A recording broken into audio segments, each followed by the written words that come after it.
Hello friends, welcome to kuboos kitchen. இன்றைக்கி வீடியோவில் என்ன ரெசிபி பார்க்க போகிறோம்னா, ஒரு ஹெல்தியான ஸ்வீட் ரெசிபி தான் ராகி கொழுக்கட்டை. இந்த ராகி கொழுக்கட்டையில் பார்த்திங்கன்னா எக்கச்சக்கமான பெனிஃபிட்ஸ் இருக்குது. இந்த ராகி கொழுக்கட்டை பார்த்திங்கன்னா நீங்கள் வந்து ஸ்நாக்ஸ் ஆகவோ இல்லை பிரேக்ஃபாஸ்ட் ஆகவோ நம்ம எடுத்துக்கலாம். உடம்புக்கு அவ்வளோ நல்லது. மந்த்லி ஒன்ஸ் இல்லைனா வந்து ட்வைஸ் ஆச்சு எடுத்துக்கிட்டால் உடம்புக்கு அவ்வளோ சத்தான ஒரு ரெசிபி தான். இந்த ரெசிபி எப்படி செய்கிறதுன்னு பார்க்குறதுக்கு முன்னாடி இது வரைக்கும் நீங்கள் நம்ம சேனலை சப்ஸ்கிரைப் பண்ணாமல் இருந்தீங்கன்னா மறக்காமல் சப்ஸ்கிரைப் பண்ணுங்கள், லைக் பண்ணுங்கள், ஷேர் பண்ணுங்கள், கமெண்ட்ஸ் பண்ணுங்கள். மறக்காமல் பெல் நோட்டிஃபிகேஷனை கிளிக் பண்ணுங்கள். அப்போ தான் நாங்கள் அப்லோட் பண்ணுற வீடியோஸ் வந்து உங்களுக்கு உடனுக்குடன் வந்து சேரும். வாங்க இந்த ரெசிபி எப்படி செய்கிறதுன்னு பார்க்கலாம். கிச்சனுக்குள்ளே போகலாம். இப்போ நாம் கேஸ் ஸ்டவ் ஆன் பண்ணிவிட்டு கடாயை வச்சுட்டேன். கடாய் நல்லா சூடாகட்டும். சூடான பிறகு 1.5 கப் அளவு வந்து ராகி மாவு வந்து சேர்த்துக்கலாம். இதை நல்லா வந்து வறுத்து எடுத்துக்கலாம். குறைஞ்சது ஒரு 3 நிமிஷம் நல்லா வந்து வறுத்து எடுத்துக்கணும் இந்த ராகி மாவை. ஸோ இந்த ராகி மாவு வறுக்கிறப்போ கட்டாயம் நீங்கள் வந்து லோ ஃப்ளேமில் தான் வச்சு வறுக்கணும். இன்கேஸ் நீங்கள் ஹை ஃப்ளேமில் வச்சிங்கன்னா தீஞ்சு போக வாய்ப்பு இருக்குது. ஸோ லோ ஃப்ளேம்லேயே வச்சு இதை நல்லா வந்து வறுத்து எடுத்துக்கோங்க. இது வறுக்கிறப்பவே நமக்கு நல்லா வாசம் வரும். அப்போ தான் நமக்கு அது கரெக்டாக வந்து நல்லா வறுபட்டுச்சுன்னு நமக்கு தெரிய வரும். ஸோ இந்த மாதிரி கைவிடாமல் நல்லா ஈவனாக வந்து மிக்ஸ் பண்ணி விட்டுட்டே இருங்க இந்த ராகி மாவை.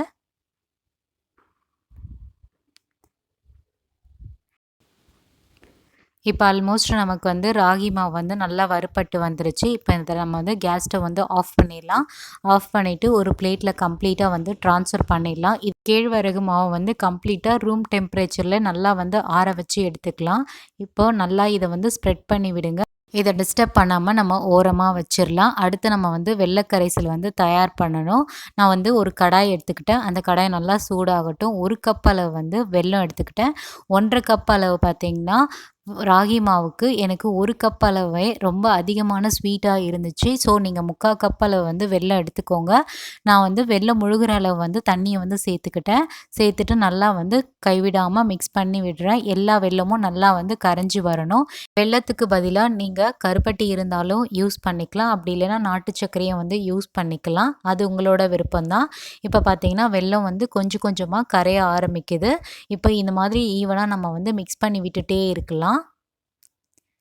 வெல்லம் பார்த்திங்கன்னா இந்த மாதிரி நொர நொறையாக தான் வரும். ஸோ இப்போ கொஞ்சம் கொஞ்சமாக வெல்லம் வந்து கரைய ஆரம்பிச்சிருக்கு. ஆல்மோஸ்ட் பார்த்திங்கன்னா ஒரு 80% வெல்லம் வந்து நல்லா கரைஞ்சி வந்துருச்சு.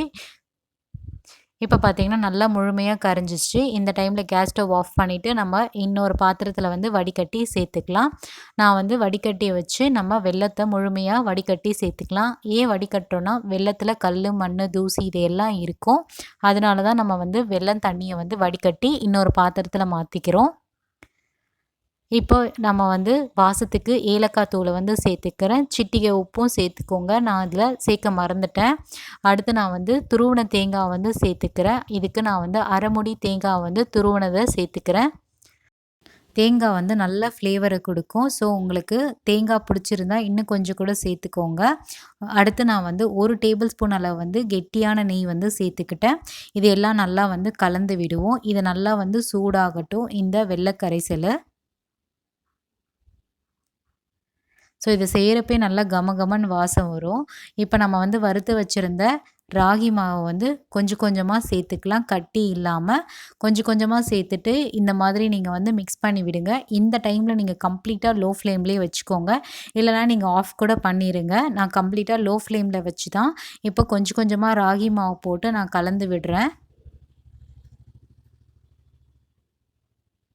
ஸோ முழுமையாக எல்லா ராகி மாவும் நான் சேர்த்துட்டு ஈவனாக வந்து கலந்து விடுறேன்.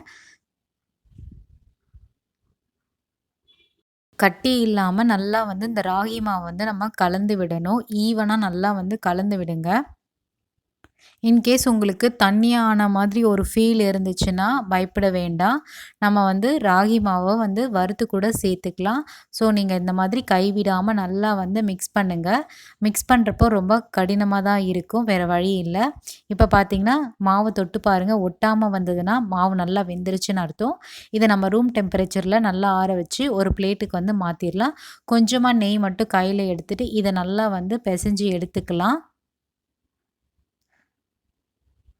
ஸோ இத மாதிரி நல்லா வந்து பிசைஞ்சு எடுத்தாச்சு. இப்போ இதில் வந்து கொஞ்சமாக எடுத்துட்டு நமக்கு எந்த மாதிரி வேணுமோ அந்த மாதிரி பிடி கொழுக்கட்டை வந்து பிடிச்சு எடுத்துக்கலாம். இது உள்ளங்கையில் வச்சு நல்லா பிடிச்சிங்கன்னா இந்த மாதிரி கொழுக்கட்டை உங்களுக்கு வரும். இதே போல் மீதமுள்ள மாவுல எல்லாமே பிடி கொழுக்கட்டையை வந்து பிடிச்சு எடுத்துக்கலாம். அப்படி இல்லைன்னா நம்ம வந்து ரவுண்டாக கூட உருண்டை மாதிரி உருட்டி எடுத்துக்கலாம்.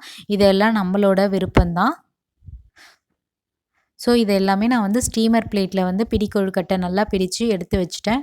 இப்போ இதை நம்ம வேக வைக்கணும். இட்லி பாத்திரத்தில் கொஞ்சமாக தண்ணியை சேர்த்துட்டு ஸ்டீமர் பிளேட்டில் நம்ம பிடிச்சி வச்சுருந்த கொழுக்கட்டை எல்லாம் வச்சுட்டு இது குறைஞ்சது பார்த்திங்கன்னா 10லேருந்து 13 நிமிஷம் நல்லா வேக வச்சு எடுக்கணும். 13 நிமிஷம் கழித்து நான் எடுத்து பார்க்குறேன். நல்லா வந்து வெந்து வந்துருச்சு ராகி கொழுக்கட்டை. இது வெந்துருச்சான்றதை நம்ம செக் பண்ணி பார்க்குறதுக்கு நீங்கள் நைஃப் இல்லைனா வந்து ஸ்பூனோட பேக் சைடில் வந்து குத்தி பாருங்கள். வெந்து வந்திருக்கும். ராகி கொழுக்கட்டையை பொறுத்த வரைக்கும் நல்லா வெந்து வந்தால் தான் நமக்கு நல்லா ஜீரணமும் ஆகும். வேக வச்சு எடுத்த கொழுக்கட்டையை வந்து ஒரு பாத்திரத்தில் மாற்றி எடுத்துக்கலாம். அவ்வளோதாங்க. வீட்டிலே எப்படி சுலபமாக வந்து ராகி மாவு இருந்தால் கொழுக்கட்டை எப்படி சாஃப்டாக செய்கிறதுன்றத இன்றைக்கி வீடியோவில் பார்த்தோம். கண்டிப்பாக நீங்கள் வீட்டில் ஒரு முறை செஞ்சு பார்த்துட்டு எப்படி இருக்குன்றதை எங்களுக்கு மறக்காமல் கமெண்ட்ஸில் தெரியப்படுத்துங்க. இந்த கேழ்வரகு மாவில் எக்கச்சக்கமான சத்துக்கள் இருக்குது. வாரத்தில் ஒரு முறை ஸ்வீட்டோ அல்ல காரமாவோ ஏதோ ஒரு ரெசிபி நீங்கள் வந்து இந்த ராகி மாவில் செஞ்சு சாப்பிடுங்க. உடம்புக்கு அவ்வளோ சத்தானது. உங்களுக்கு இந்த ரெசிபி பிடிச்சிருந்தா மறக்காமல் சேனலை சப்ஸ்கிரைப் பண்ணிவிட்டு சப்போர்ட் பண்ணுங்கள். அதே போல் உங்கள் ஃப்ரெண்ட்ஸ் அண்ட் ஃபேமிலிக்கும் ஷேர் பண்ணுங்கள். இதே போல் வேறு ஒரு ரெசிபி வீடியோவில் நம்ம சந்திக்கலாம். பை.